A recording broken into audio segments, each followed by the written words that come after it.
Hello दोस्तों, नमस्कार, आदाब, सत श्री अकाल, अस्सलाम वालेकुम। मैं सद्दाम। दोस्तों, आज का हमारा टॉपिक है कांधार। आज हम कांधार के बारे में समझेंगे विस्तार से।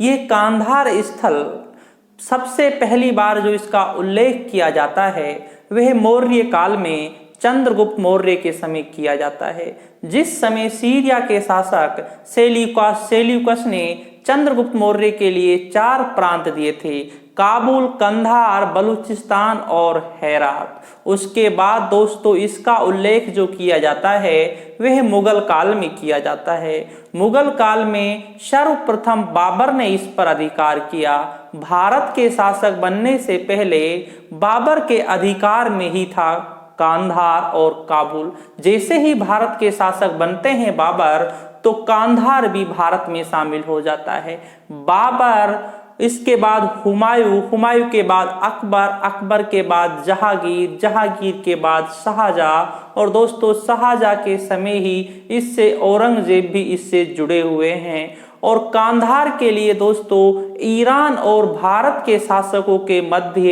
एक बहुत ही लंबा संघर्ष चला है, जहां से आपके मोस्ट इंपॉर्टेंट प्रश्न बनते हैं, क्योंकि दोस्तों बहुत ही महत्वपूर्ण स्थल है कांधार। कांधार के बारे में हम मौर्य काल से लेकर मुगल काल तक के बारे में समझेंगे, कौन कौन से शासक इससे जुड़े हुए हैं। समझना दोस्तों, सबसे पहले दोस्तों जो ये कांधार जो स्थल है दोस्तों, वर्तमान की बात करें तो वर्तमान में दोस्तों यह स्थल अफगानिस्तान में स्थित है। कहां पर है दोस्तों? अफगानिस्तान में स्थित है। अफगानिस्तान में स्थित है वर्तमान में यह स्थल। दोस्तों हम बात करें 305 ईसा पूर्व की हम बात करते हैं। 305 ईसा पूर्व की बात करते हैं। मौर्य शासक चंद्रगुप्त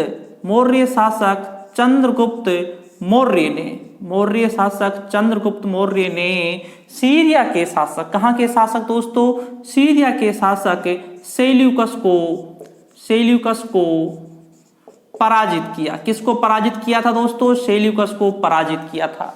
इसके बाद दोस्तों सेल्यूकस और चंद्रगुप्त मौर्य के मध्य संधि होती है, और इस संधि के अनुसार दोस्तों काबुल, नंबर दूसरा कंधार, नंबर तीसरा बलूचिस्तान, और इसके बाद दोस्तों एक है हेरात। ये जो 4 प्रांत थे, कितने प्रांत थे दोस्तों? 4 प्रांत थे। यह सेल्यूकस ने किसके लिए दे दिए दोस्तों? ये चंद्रगुप्त मौर्य के लिए दे दिए। अब आप समझना, क्योंकि यह बात मैं आपके लिए क्यों समझा रहा हूं, क्योंकि अगर दोस्तों हम एग्जाम की बात करें तो एग्जाम में यह गहराई से पूछा जा सकता है, काबुल पर सर्वप्रथम भारत के किस शासक ने अधिकार स्थापित किया, या हम ये कहें सबसे पहले भारत के किस शासक के अधिकार में था काबुल। तो दोस्तों ये जो काबुल भी है, यहां पर काबुल भी जुड़ जाता है, समझना। ये काबुल भी और कंधार भी पहली बार इनका उल्लेख जो मिलता है वह दोस्तों चंद्रगुप्त मौर्य के समय मिलता है। और उस समय सेल्यूकस ने, जो सीरिया का शासक था, उन्होंने यह 4 प्रांत किसके लिए दिए थे दोस्तों? चंद्रगुप्त मौर्य के लिए दिए थे। और इसी समय इस सेल्यूकस ने अपनी पुत्री हेलेना का विवाह भी किससे किया था? चंद्रगुप्त मौर्य से किया था दोस्तों, जो पहला अंतरराष्ट्रीय विवाह है। ठीक है, यहां तक तो दोस्तों आ गया। इसके बाद दोस्तों हम बात करें इस कांधार की, हम बात कर रहे हैं यहां पर। इसके बाद पहली बार भारत के साम्राज्य में ये कांधार और काबुल जो शामिल हुए थे वह चंद्रगुप्त मौर्य के समय हुए थे। दूसरी बार भारत के साम्राज्य में काबुल और कांधार जो शामिल हुए थे वह मुगल साम्राज्य के समय हुए थे, बाबर के समय हुए थे। क्योंकि दोस्तों काबुल पर बाबर का अधिकार था और कांधार पर भी बाबर का अधिकार था। जब बाबर भारत के शासक बनते हैं, भारत के शासक बनने से पहले काबुल और कांधार के शासक थे बाबर।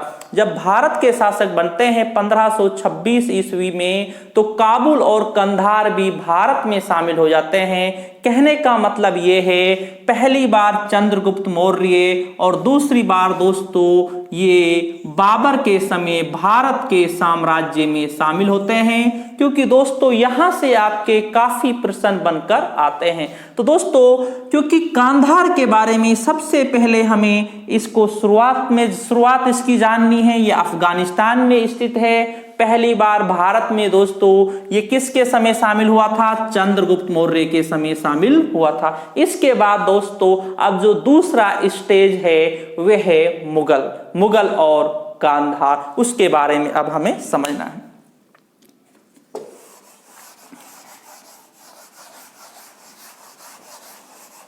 समझना दोस्तों, अगर आपने मानचित्र देखा है, ये ईरान है मान लेते हैं, ठीक है। तो ईरान है और दोस्तों ईरान के पास अफगानिस्तान, ये अफगानिस्तान का क्षेत्र आ जाता है, ठीक है ना। तो यहां पर दोस्तों भारत आता है। क्या आता है? भारत आता है, ठीक है ना। एक हम मान रहे हैं, ठीक है ना, इस तरीके से। तो ये ईरान है, अफगानिस्तान है और भारत है, ठीक है ना। यहां पर है दोस्तों अफगानिस्तान में कौन सा है? कांधार है, कांधार। अब आप समझना दोस्तों, यहां से थोड़ा समझना। अब ईरान को अगर भारत की ओर आना है तो जो ये कांधार है ये दोस्तों सीमा पर स्थित है।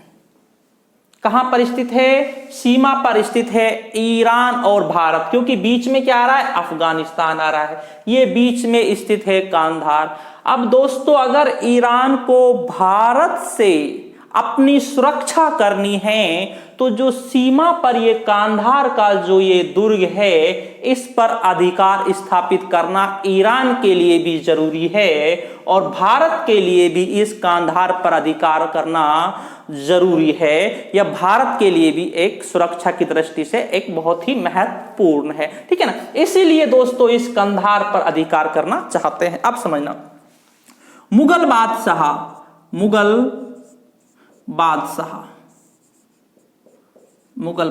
सबसे पहले दोस्तों हम बाबर की बात करते हैं। किसकी बात करते हैं? बाबर की। दोस्तों बाबर ने 1507 ईस्वी में कांधार पर अधिकार कर लिया। कब कर लिया दोस्तों? 1507 ईस्वी में कांधार पर अधिकार कर लिया था बाबर। लेकिन दोस्तों कुछ सप्ते बाद ही, यहां के कुछ दिनों बाद ही हाथ से निकल गया। कुछ दिन बाद ही, अर्थात कुछ दिन बाद ही हाथ से निकल गया। यहां तक हो गया। इसके बाद दोस्तों क्या होता है? बाबर इसके बाद क्या करता है दोस्तों? फिर परिस्थितियां बदलती है। इसके बाद 1522 ईस्वी में समझना, इसके बाद 1522 ईस्वी में अब्बुल बाकी ने जो यहाँ का सूबेदार था, अब्बुल बाकी ने इसे किसके लिए सौंपवा दिया? बाबर के लिए। अब्बुल बाकी की सहायता से अधिकार कर लिया। क्या कर लिया? अधिकार कर लिया, ठीक है, अधिकार कर लिया, ठीक है। यहां पर दोस्तों ये हो गया।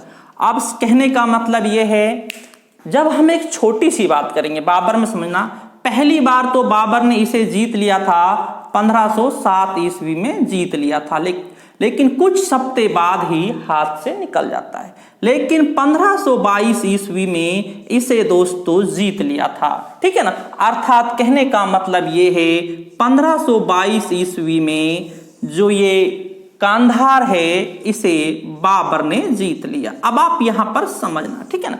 अब बाबर दोस्तों 21 अप्रैल 1526 ईस्वी में पानीपत के प्रथम युद्ध के बाद भारत का शासक बनता है। क्या बनता है दोस्तों? भारत का शासक बन जाता है। इसके बाद अब दोस्तों कांधार तो बाबर के पास पहले से ही है, जब भारत का शासक बनेगा तो कंधार भी किस में शामिल हो जाएगा, भारत में शामिल हो जाएगा, ठीक है ना। 1522 ईस्वी में कांधार को जीता था, ठीक है ना। यहां तक दोस्तों हमारी बात कंप्लीट हो गई है, ठीक है ना। और अगर हम उत्तरी भारत का प्रवेश द्वार भी इसे मान सकते हैं, क्या मान सकते हैं, प्रवेश द्वार भी मान सकते हैं, क्योंकि दोस्तों यही से निकला जाता है। अगर आप ईरान की ओर से आएंगे तो यहीं से आपको भारत में प्रवेश करना पड़ेगा। अब दोस्तों यहां तक तो हो गया बाबर के बारे में। बाबर ने 1507 में जीता था, फिर एक बार 1522 में जीता था स्थायी रूप से, ठीक है ना। 1507 में तो कुछ समय के लिए ही रहा था, और 1522 में भी एक बात आप हमेशा याद रखना, क्योंकि आपके लिए ये जरूरी है। जितने भी मुगल बादशाहों ने कांधार पर अधिकार किया है, वह दोस्तों कांधार के सूबेदारों की सहायता से ही किया है, कांधार के सूबेदारों की सहायता से ही किया है, वरना अकेले अधिकार करना इनके भी बस की बात नहीं थी, ठीक है ना। इसके बाद दोस्तों अब आते हैं हम हुमायूं के पास आते हैं। अब आ जाते हैं हुमायूं के शासनकाल में कांधार की क्या स्थिति थी, ठीक है ना, समझना दोस्तों। इसके बाद दोस्तों क्या होता है, हुमायूं आता है। हुमायूं थोड़ा सा पहले समझना। हुमायूं से बाबर ने ये कहा था, बाबर ने कहा था हुमायूं से, अपने बेटा हुमायूं से कहा था, बेटा मेरी मृत्यु के बाद अपने भाइयों के साथ एक अच्छा व्यवहार करना, अर्थात अपने साम्राज्य का कुछ हिस्सा अपने भाइयों में भी विभाजित करना। अब हुमायूं ने भाई बात मानी। अब हुमायूं का भाई दोस्तों क्या है, कामरान है। इस कामरान के लिए हुमायूं ने काबुल और कांधार दे दिया। क्या दे दिया, काबुल और कांधार दे दिया, ठीक है ना। 1530 की ये घटना है। कब की घटना है, 1530 की, ठीक है ना। काबुल और कांधार दे दिया, ठीक है ना। कामरान और अस्करी के लिए दोस्तों, अस्करी के लिए संभाल दे दिया था, और इसके बाद दोस्तों हिंदाल के लिए मेवात वाला क्षेत्र दे दिया था। क्या दे दिया था, मेवात, अर्थात ये अलवर वाला क्षेत्र दे दिया था। और जो हुमायूं है, हुमायूं के पास दिल्ली और आगरा और जो बाकी जो क्षेत्र थे वो हुमायूं के पास बच जाते हैं। लेकिन दोस्तों हमें क्या करना है, हमें तो अपने टॉपिक कांधार पर आना है। ये तो आपके लिए एक समझाना था, लेकिन हमें कहां पर आना है, कांधार के पास। कहने का मतलब दोस्तों ये है 1530 में कांधार किसके अधिकार में आ गया, किसके अधिकार में आ गया दोस्तों, कामरान के अधिकार में आ गया। किसके अधिकार में आ गया, कामरान के अधिकार में आ गया। अब समझना, कांधार पर 1530 से 1545 ईस्वी तक कांधार पर अधिकार किसका रहता है, कांधार पर अधिकार रहता है कामरान का, अर्थात 1530 से 1545 ईस्वी तक ये मुगलों के अधिकार में ही रहता है, कामरान के अधिकार में रहता है। इसके बाद दोस्तों क्या होता है, इस कामरान ने अपने भाई हुमायूं की सहायता नहीं की थी।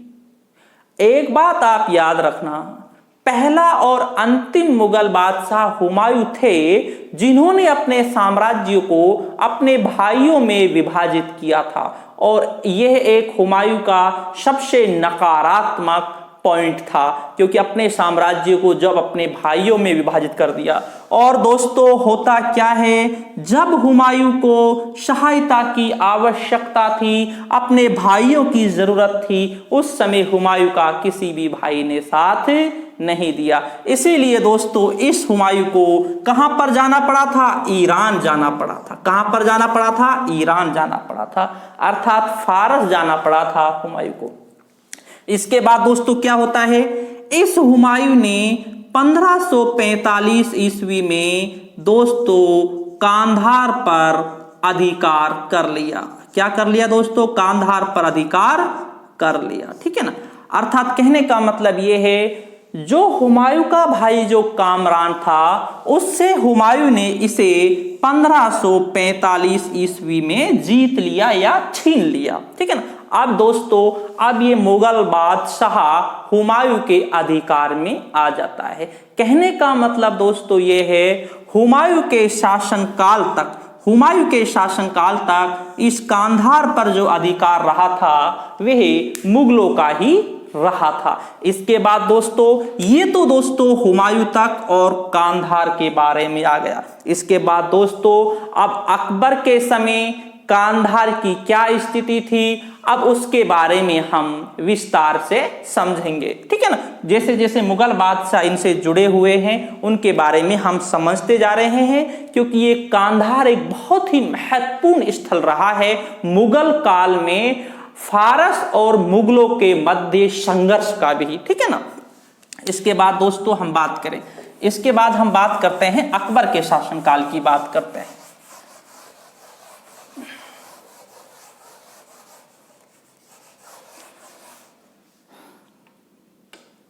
दोस्तों अकबर का अब शासनकाल आ जाता है। किसका आ जाता है? अकबर का, जिसका शासनकाल 1556 से 1605 ईस्वी तक रहता है। अकबर के शासनकाल में 1558 में दोस्तों इस पर फारस ने अधिकार कर लिया। कहने का मतलब ये है दोस्तों, यहाँ पर जो फारस है उसका मतलब ये है कि ईरान ने 1558 ईस्वी में इस कांधार पर अधिकार कर लिया। हम यहाँ पर ये कह सकते हैं मुगलों के हाथ से चला गया। अब दोस्तों इस पर किसने अधिकार कर लिया? फारस ने अधिकार स्थापित कर लिया, ठीक है ना। अब दोस्तों यहाँ का सूबेदार शाह मिर्जा हुसैन को बनाया गया। किसको बनाया गया? शाह मिर्जा हुसैन को बनाया गया। अब ये किसके अधिकार में चला गया दोस्तों? ये ईरान के अधिकार में चला गया। इसके बाद दोस्तों फिर परिस्थितियां बदलती हैं 1595 ईस्वी में। कब दोस्तों? 1595 ईस्वी में क्या होता है? यहाँ का सूबेदार, क्या नाम दोस्तों? सूबेदार, जिसका नाम है मुजफ्फर हुसैन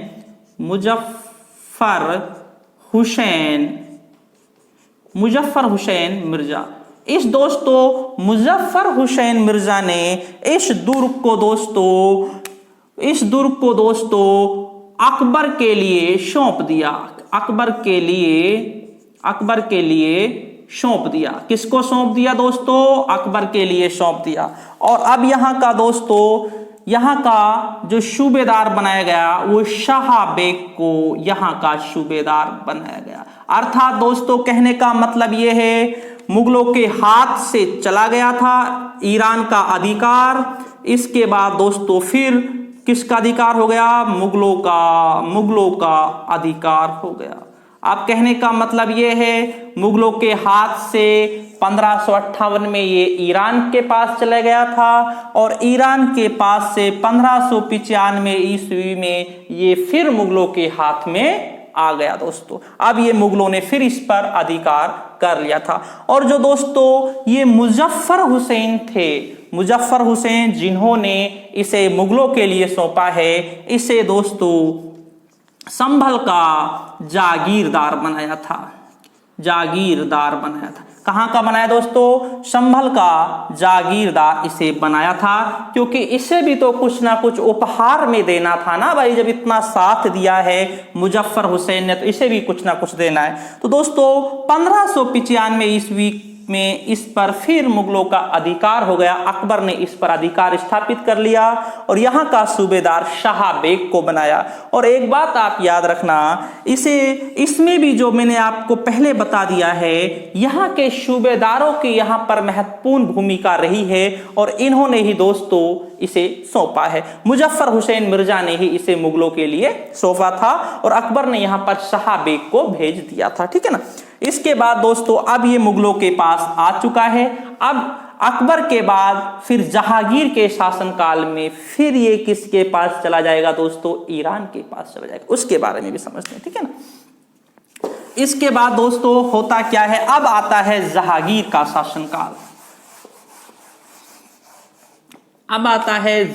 का शासनकाल। जहांगीर, जिसका शासनकाल 1605 से 1627 ईस्वी तक शासनकाल रहता है। ठीक है ना। अब दोस्तों जैसे ही ये शासक बनता है शाह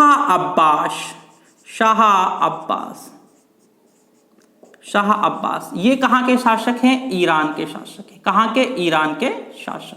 अब जैसे ही दोस्तों ये शासक बनते हैं जहांगीर, अब इस शाह अब्बास ने इसी समय सोच लिया था कि इस कांधार पर मुझे अधिकार स्थापित करना है, और इसने पहली चालाकी तो यहां पर भी की थी। 1605 ईस्वी में इसने चालाकी की थी दोस्तों, आक्रमण करने की कोशिश की थी, लेकिन इसे जीत नहीं पाते। इसके बाद शाह अब्बास अपने राजदूत भेजते हैं, राजदूत भेजते हैं कहां पर? जहांगीर के राज दरबार में। क्या भेजते हैं?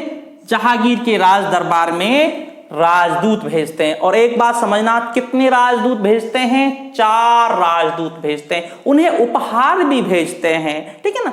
दिखाते हैं, शाह अब्बास ये दिखाने की कोशिश करते हैं कि भाई हमें कांधार से भी कोई मतलब नहीं है, एक अच्छी दोस्ती चल रही है। आप समझना, 4 राजदूत भेजे, 4 राजदूत। नंबर पहला दोस्तों जो भेजा था वे 1611 ईस्वी में भेजा था राजदूत। ठीक है ना। इसके बाद दोस्तों एक दूसरा और राजदूत भेजा था 1615 ईस्वी में, दूसरा भेजा था। इसके बाद एक तीसरा 1616 ईस्वी में तीसरा भेजा था। इसके बाद चौथा जो भेजा था वे 1620 ईस्वी में चौथा राजदूत भेजा था। इनके लिए उपहार देकर भी भेजता था। ठीक है ना। यहां तक हो गई। अब दोस्तों शाह अब्बास की नजर पहले से ही किस पर थी? कांधार पर थी। लेकिन इसके सामने परिस्थितियां ऐसी थी कि यह आक्रमण कर नहीं सकता था, क्योंकि जो शाहजहां था, जहांगीर का पुत्र जो शाहजहां था, वो एक बहुत शक्तिशाली थे। लेकिन अब क्या होता है, परिस्थितियां बदलती हैं। इसके बाद दोस्तों जो शाहजहां है, शाहजहां क्या होता है दोस्तों? शाहजहां खुद शासक बनना चाहता है, और नूरजहां अब इसका क्या होती है? नूरजहां इसका विरोध करती है। कौन करती है इसका विरोध? नूरजहां करती है। नूरजहां चाहती है दोस्तों शहरयार को राजगद्दी पर बैठाना चाहती है, जो नूरजहां का दामाद भी था। ठीक है ना। इसके बाद दोस्तों 1621 ईस्वी में परिस्थितियां बदलने लगती हैं, और अब शाहजहां विद्रोह कर देता है। और अब दोस्तों शाह अब्बास को एक बहुत अच्छा मौका मिलता है, और दोस्तों 1622 ईस्वी में ईरान ने अधिकार कर लिया। एक बहुत अच्छा अवसर मिलता है और ईरान ने अधिकार कर लिया। ये 45 दिन में अधिकार कर लिया। अब आप यहां पर समझना, 45 दिन में अधिकार कर लिया। अब दोस्त जहांगीर ने शाहजहां को कांधार भेजना भी चाहा, लेकिन दोस्तों शाहजहां नहीं गए कांधार, और 45 दिन में ही ईरान ने कांधार पर अधिकार स्थापित कर लिया। अब इसके बाद क्या होता है समझना। इसके बाद शाह अब्बास जहांगीर के पास अपने राजदूत भेजते हैं और कहते हैं कांधार पर हमारा ही अधिकार है। नैतिक दृष्टि से अगर देखा जाए, सही दृष्टि से देखा जाए तो कांधार हमारे ही अधिकार में है, तो आप जो आपसी जो दुश्मनी है उसे आप भुला दें। उसके बाद दोस्तों जहांगीर शाह अब्बास को भला बुरा कहते हैं और कहते हैं कि तूने हमारे साथ विश्वासघात किया, सही नहीं किया, नीच कुल के व्यक्ति, या हम कहें थोड़ा अपमानजनक शब्दों का प्रयोग भी करते हैं। इसके बाद दोस्तों जहांगीर ने इस कांधार को प्राप्त करने के लिए परवेज को भी भेजा था, लेकिन दोस्तों कांधार पर जहांगीर अपने समय में अधिकार स्थापित नहीं कर पाते हैं, और शाह अब्बास ने इस पर अधिकार स्थापित कर लिया कांधार पर। और इसके बाद दोस्तों 1627 ईस्वी में जहांगीर की मृत्यु हो जाती है। ठीक है ना। अब इसके बाद दोस्तों जो अगला जो शासक आता है वह आता है मुगल बादशाह शाहजहां आता है, और शाहजहां कोशिश करते हैं और दोस्तों शाहजहां इस पर अधिकार स्थापित कर लेते हैं, और फिर शाहजहां के ही शासनकाल में दोस्तों ये मुगलों के हाथ से हमेशा हमेशा के लिए निकल गया। ठीक है ना। अब दोस्तों हम शाहजहां के बारे में समझते हैं।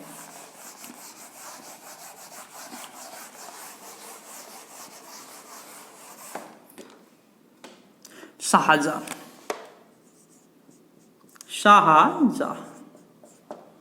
जिसका शासनकाल 1628 से 1658 तक रहता है, लेकिन जो मृत्यु है वह 1666 ईस्वी में होती है, लेकिन शासनकाल 1658 ईस्वी तक रहता है। ठीक है ना। इसके बाद दोस्तों क्या होता है, परिस्थितियां बदलती है 1638 ईस्वी में। कब दोस्तों? 1638 ईस्वी में अली मर्दान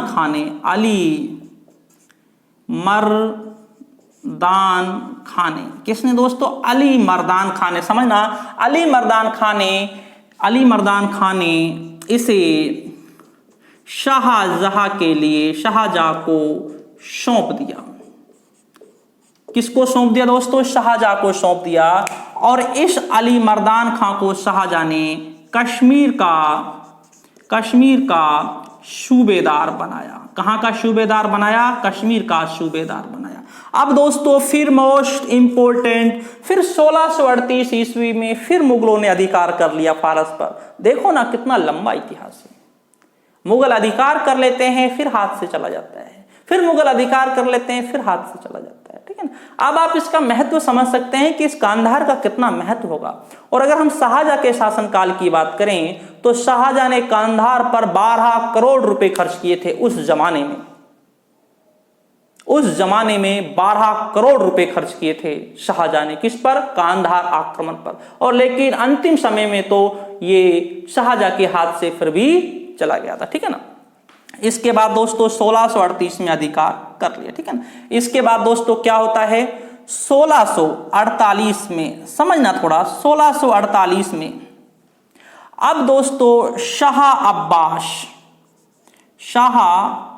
अब्बास ये शाह अब्बास द्वितीय है दोस्तों। कौन सा है? द्वितीय। अब ये शाह अब्बास द्वितीय इस पर अपनी सेना भेजते हैं। क्या भेजते हैं? सेना भेजते हैं, कांधार पर सेना भेजते हैं। और दोस्तों 1649 में अधिकार कर लिया। क्या कर लिया? अधिकार कर लिया। दोस्तों 1649 ईस्वी में फिर ये मुगलों के हाथ से चला जाता है। कहां क्या होता है दोस्तों? ये मुगलों के हाथ से चला जाता है 1649 ईस्वी में। और 1649 ईस्वी में शाह अब्बास द्वितीय ईरान के शासक ने कांधार पर अधिकार कर लिया। और दोस्तों 1649 में फारस का अधिकार। अब आप समझना दोस्तों, फारस का अधिकार हो गया। इसके पीछे दोस्तों एक कारण ये भी था दोस्तों, जो यहाँ के सूबेदार थे तो दोस्तों सूबेदार की स्थिति अच्छी नहीं थी। जो सैनिक फारस वालों से मिल गए थे। जो सैनिक दोस्तों फारस वालों से मिल गए थे, जिसका नाम था, जो यहाँ का सूबेदार था, यहाँ का जो इस समय जो यहाँ का सूबेदार था, सूबेदार का नाम था दौलत खां। क्या नाम था?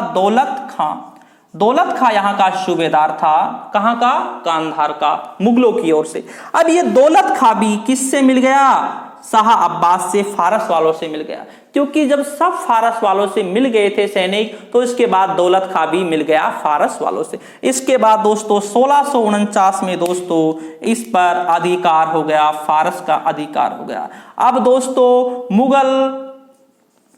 मुगल सेना दोस्तों 1649 से, पहली बार 1649 और दूसरी बार दोस्तों 1652 ईस्वी को दोस्तों औरंगजेब के नेतृत्व में यहाँ पर सेना भेजी गई थी। 1649 और 1652 में 2 प्रयास औरंगजेब के नेतृत्व में किए गए थे। और तीसरा जो प्रयास है वे 1653 ईस्वी में दारा शिकोह के नेतृत्व में किया गया था। किसके नेतृत्व में? दारा शिकोह के नेतृत्व में किए गए थे। मुगलों ने यहाँ पर 3 आक्रमण किए थे, 1649, 1652 और 1653। जो 1653 में किया गया था वे दारा शिकोह के नेतृत्व में किया गया था। दारा शिकोह को अपने आप पर बहुत गर्व था और दारा शिकोह ने कहा था, मैं केवल 7 दिन के अंदर कांधार को जीत कर दिखा सकता हूं। लेकिन दोस्तों दारा शिकोह कांधार को नहीं जीत पाए और 2 प्रयास औरंगजेब ने भी किए थे। तो होता क्या था दोस्तों, जब औरंगजेब ने जब पहला प्रयास किया था 1649 ईस्वी में दोस्तों, उस समय इस दुर्ग को घेर लिया गया था। लेकिन दोस्तों बाद में क्या होती है, शरद ऋतु आ जाती है, सर्दियां आ जाती हैं और बाद में यहां से घेरा हटाना पड़ जाता है। इसके बाद दोस्तों 1652 ईस्वी में भी औरंगजेब ने इसे घेर लिया था और इसके बाद संभावना ये बनती है ईरान और जो गजनी के जो शासक थे उनकी दोस्ती की संभावना बनती है। गजनी में विद्रोह हो गया था। अब औरंगजेब को और शाहजहां को ये लगा ऐसा ना हो, अगर गजनी का शासक ईरान के शासकों के साथ मिल गया तो हमारी स्थिति बहुत खराब हो जाएगी। इसलिए 1652 में घेरा हटा लिया। इसके बाद 1653 में दोस्तों दारा शिकोह ने आक्रमण किया, जिसे अपने आप पर बहुत ज्यादा गर्व था कि मैं 7 दिन के अंदर इसे जीत सकता हूं कांधार को।